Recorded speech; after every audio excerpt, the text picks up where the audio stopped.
Apapun presiden di Indonesia itu sudah nggak otoriter amat. Maka Indonesia sudah siap untuk menyambut Imam Mahdi. Itu maksudnya. Tapi negeri-negeri yang masih monarki itu belum siap. Maka nanti ciri-ciri Imam Mahdi akan datang, negara-negara Islam di dunia akan hilang semua monarkinya. Kenapa? Nabi SAW mengatakan akan muncul khilafah ala minhajin nubuwah yang tidak monarki lagi. Tapi sayang sekali ini kabar kurang sedapnya. Itu cuma 7 sanawat, itu cuma 7 tahun. Jadi Imam Mahdi nanti berkuasa cuma 7 tahun. Itu sedihnya. Namun jangan sedih dulu ya.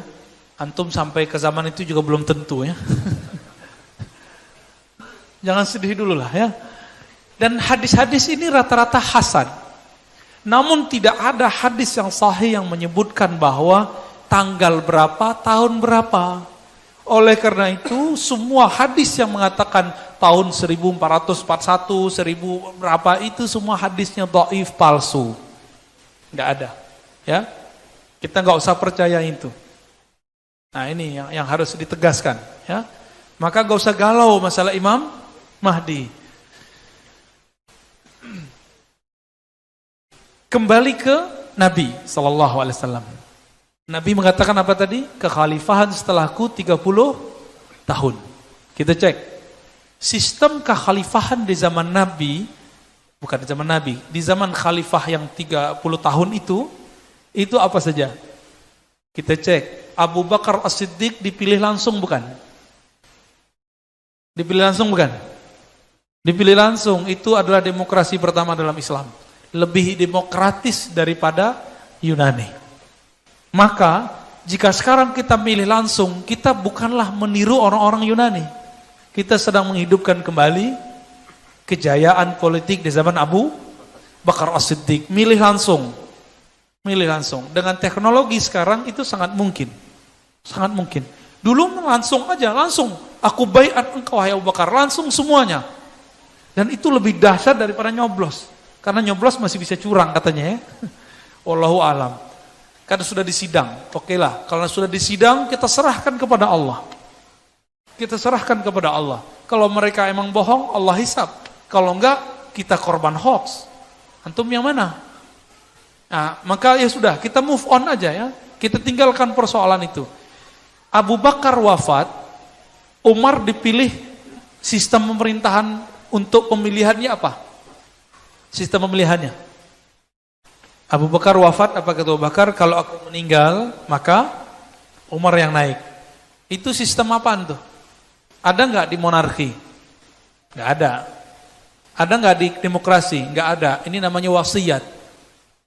Wasiat. Kalau monarki pakai putra mahkota, nggak pakai wasiat. Oke? Itu udah 2 sistem. Udah 2 sistem khilafah. Apakah mereka ahli bid'ah? Enggak. Nabi enggak pernah ajarkan dan ini amrun maftuh. Ini perkara terbuka. Yang ketiga, Umar sebelum wafat, beliau sudah kumpulkan orang-orang Arab sekitar Mekah, Madinah yang kemudian dipilih perwakilannya. Ada perwakilannya Abdurrahman bin Auf, ada Talha, Zubair, ada Ali, ada Utsman. Ya, disebut dengan tim formatur atau ahlul hil wal aqd. Wal aqd atau al aqd Ustaz. Wal aqd ya. Al-hil wal-aqd yang bisa nurunin sama mengakadkannya. Kita sebut hari ini MPR. MPR itu mereka perwakilan masyarakat yang punya hak mengangkat dan menurunkan persis sama. Persis sama. Tapi ternyata sistem itu juga sudah pernah ada di Yunani. Pertanyaannya, apakah Umar adopsi? Kita nggak tahu. Umar adopsi atau tidak, kita nggak tahu. Setelah Umar wafat, maka orang-orang perwakilan ini mundur semua kecuali Ali dan Utsman. Abdurrahman bin Auf mundur, Talha mundur, Zubair mundur, mengatakan apa? Kami tidak berhak, kami masih muda dibandingkan Anda, walaupun mereka sudah tua. Waktu itu Utsman umurnya 70 tahun, Ali masih muda. Ya. Hasilnya Ali pun kemudian menghormati yang tua. Siapa? Utsman, karena Utsman pernah menikahi 2 putri Nabi. Sedangkan Ali hanya menikahi 1 putri Nabi. Jadi lebih mulia mana tuh? Wallahu alam. Nanti debat lagi ya. Akhirnya Utsman jadi khalifah. Inilah mulai fitnah pertama dalam Islam. Ketika Utsman memerintah, Utsman ini kan orangnya lembut. Dan banyak inovasi. Inovasi kita sebut bid'ah. Tapi bid'ah kan kita sudah bahas. Tidak semua bid'ah itu sesat. Dia buat azan 2 kali, dia pugar masjid, dia kumpulkan Quran, disalinlah Quran. Para nabi tidak pernah melakukan itu. Tapi tidak ada yang berani mengatakan, "Hei Utsman, ente ahli bid'ah." Enggak ada yang berani. Enggak ada yang berani. Akhirnya Utsman mengirim anak Abu Bakar, Muhammad bin Abu Bakar, untuk menjadi gubernur di Mesir. Tapi di tengah perjalanan tiba-tiba ada penyusup. Utsman habis kehilangan stempel yang ada di cincinnya. Dibuat stempel baru. Stempel yang itu adalah stempel kenabian. Dari Nabi turun ke Abu Bakar, ke Utsman. Utsman hilang. Lalu dibuatlah stempel baru. Ketika Muhammad bin Abu Bakar di perjalanan bawa pasukan beberapa orang, tiba-tiba datang orang ini bawa stempel. Stempel yang hilang itu. Jadi ada yang nyuri. Apa kata si orang ini? "Hei Muhammad bin Abu Bakar, kamu dibatalkan jadi gubernur. Pulang." Pulanglah. Muhammad bin Abu Bakar terima. Tapi pengikutnya tidak terima. Nah, kadang-kadang emang yang merusak imam itu pengikutnya. Yang merusak ustadz itu orang kiri kanan sampingnya. Kadang-kadang begitu. Coba aja antum melihat. Muhammad bin Abu Bakar dikompori, "Masa kamu sudah diangkat? Kamu kan anak khalifah pertama." Terus tiba-tiba diberhentikan. Ini Utsman gak bener ya. Akhirnya pasukan itu bawa kawan-kawannya ke Madinah. Rumah Utsman dikepung 40 hari 40 malam. Di hari ke-40 Utsman bermimpi ketemu Nabi ingin menjemputnya. Diceritakan ke Abu Hurairah. Dan ternyata kata Abu Hurairah, hari itu adalah hari wafatnya Utsman setelah ditusuk berkali-kali, dikeluarkan isi ususnya, dan Utsman masih bisa hidup, masih bisa baca Quran. Qurannya masih ada bercak darahnya. Itu Quran cuma disalin dulu 6 eksemplar, 6 buah. Sekarang Quran kita udah di mana-mana ya, bahkan ada di Android. Bapak saudara Allah, maka perpindahan Utsman ke Ali mirip dengan Umar ke Utsman, mati dulu. Tapi matinya dibunuh. Umar dibunuh, Utsman dibunuh. Saya tanya, pembunuhan khalifah itu bagian dari ajaran khilafah enggak? Enggak kan? Enggak masuk. Itu enggak masuk. Jadi biar kita ganti khalifah, bunuh dulu dia, enggak masuk. Ya. Maka dulu ada Syekh Ali Abdul Razik. Itu dia enggak mau kembali ke kekhalifahan. Karena mengatakan apa? Jangankan kalian, sahabat Nabi pun berdarah-darah ketika mempertahankan kekhalifahan. Akhirnya beliau dicopot dari gelar keulamaannya. Karena enggak mau kembali kepada kekhalifahan. Ya. Akhirnya Utsman wafat, yang tersisa dari Ahlul Halli wal Aqdi siapa? Ali bin Abi Thalib. Maka Talha Zubair yang merupakan pengikut Utsman langsung baiat. Tapi sedihnya, itu Utsman dibunuh kapan? Utsman dibunuh di musim haji bulan Zulhijjah. Musim haji bulan Zulhijjah. Bolehkah bunuh orang di musim haji? Musim haji itu disebut bulan haram. Maka pembunuh Utsman laknatullah alaih. Allah laknat dia. Ya, dalam kitab-kitab ditulis laknatullah alaih ya.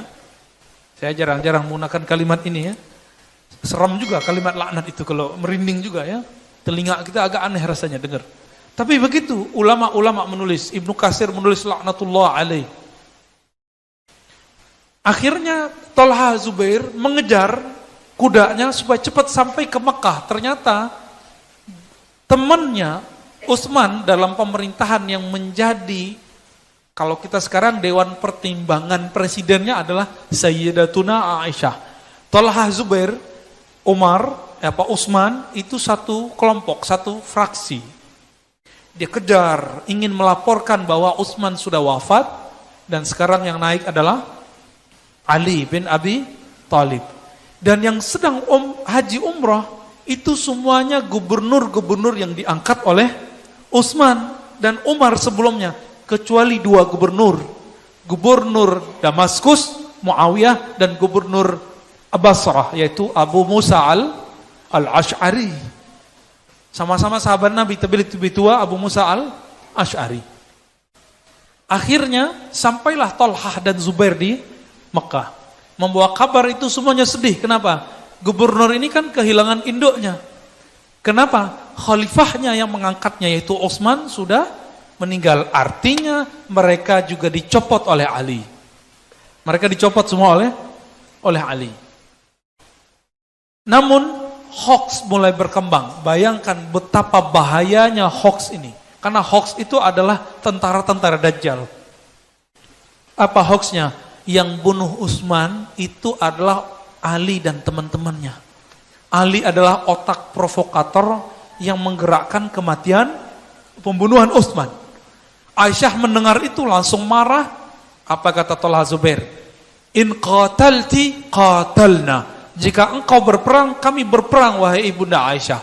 Akhirnya Aisyah bawa pasukan yang disebut pasukan Jamal. Apa arti Jamal? Jamal, bukan Jamal ya. Camel. Apa artinya? Onta. Dibawalah, karena Aisyah itu harus pakai tutup muka, supaya tidak terbuka, maka diambillah onta yang punya 2 punuk, lalu dibuat kemah di atasnya. Yang memimpin perang saat itu pertama kali dalam Islam perempuan, tapi tidak bisa ngelihat ke depan secara leluasa.